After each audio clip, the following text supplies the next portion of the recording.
久しぶりの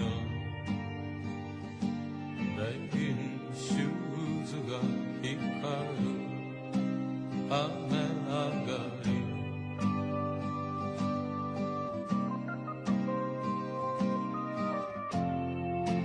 忘れていた電話でももう遅い昼下がり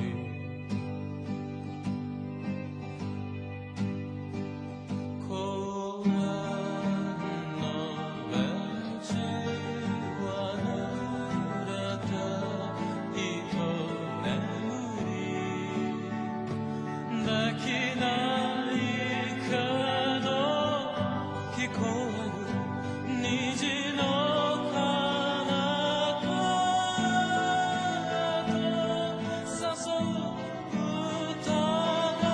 それは空のメロディーそれ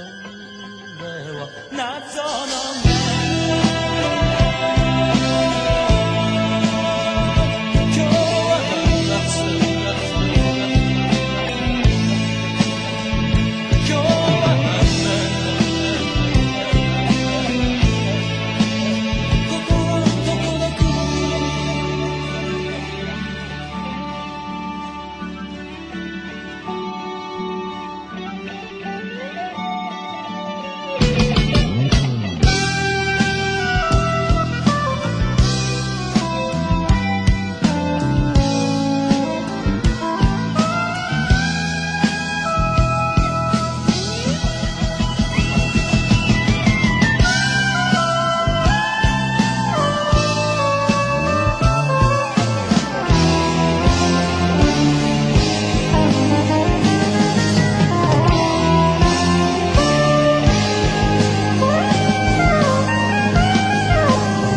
鳩の